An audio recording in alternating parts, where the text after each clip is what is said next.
Crônicas do Amanhecer. Por Feijão.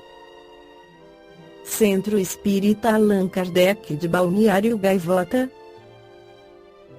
22 de setembro de 2021.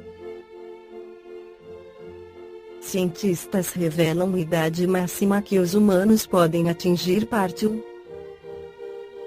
Sabemos que é difícil festejar o centenário de um ser humano, mas não sabemos qual a idade máxima que uma pessoa consegue atingir. Um novo estudo tirou as dúvidas e revelou o número recentemente.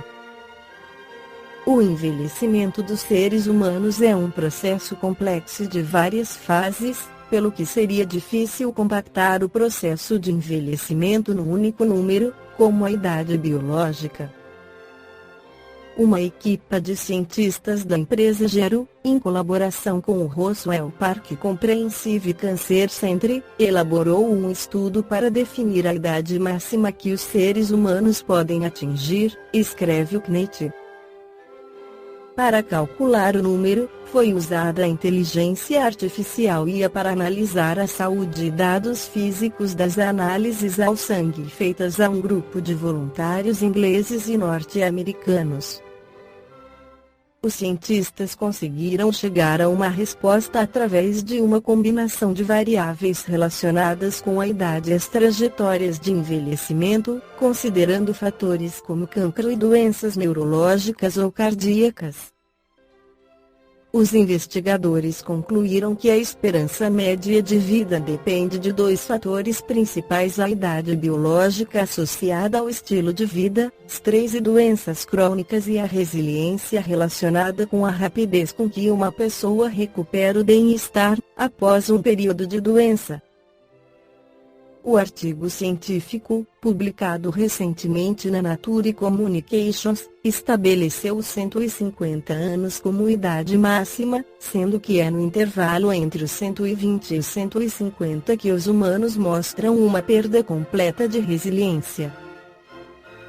A resiliência, isto é, a capacidade de o corpo humano se recuperar de doenças, acidentes ou qualquer outra coisa que sobrecarregue os seus sistemas, diminui à medida que as pessoas envelhecem. Uma pessoa de 80 anos exige 3 vezes mais tempo para se recuperar do que uma pessoa de 40 anos, em média.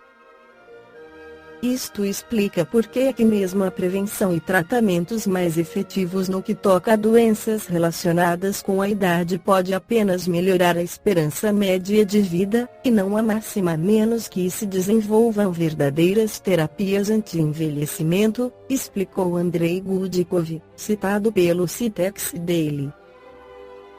A investigação mostra que a taxa de recuperação é uma assinatura importante do envelhecimento que pode orientar o desenvolvimento de medicamentos para desacelerar o processo e estender a longevidade, comentou, por sua vez, David Sinclair, professor de genética da Harvard Medical School.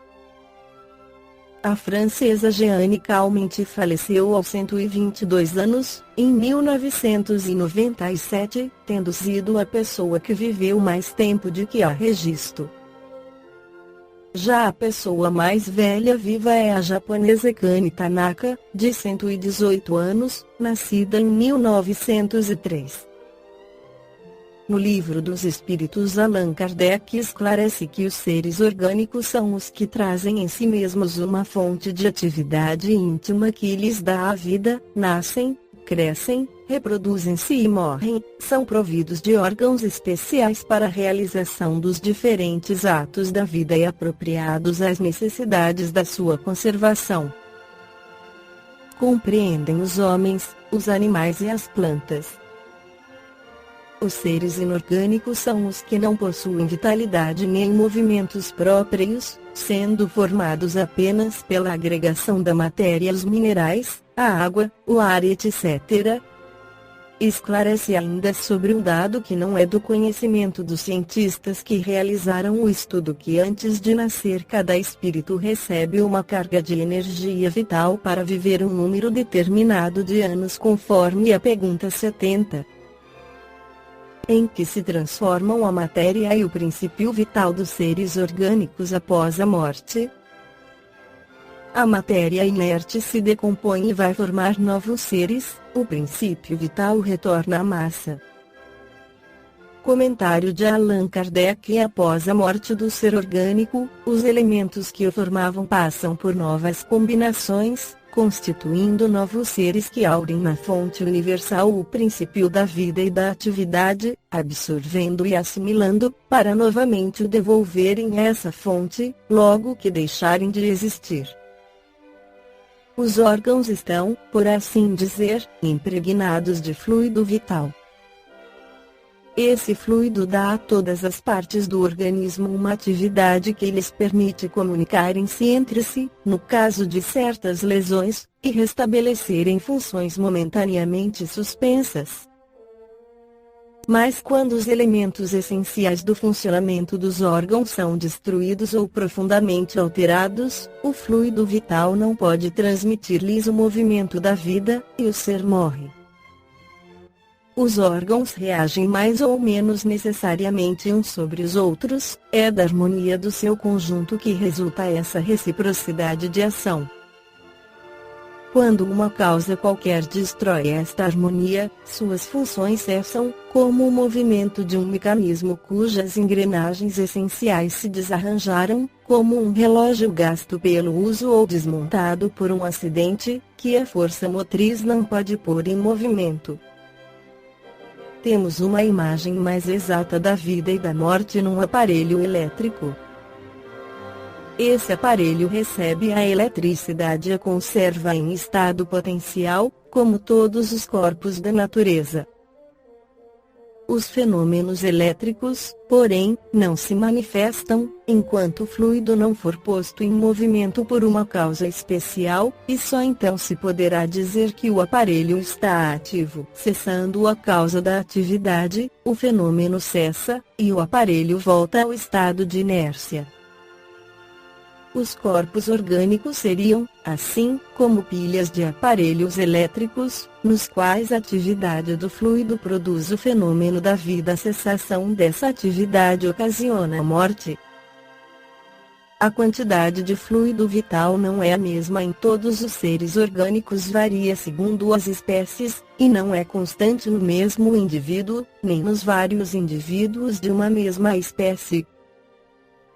Há os que estão, por assim dizer, saturados do fluido vital, enquanto outros o possuem apenas em quantidade suficiente.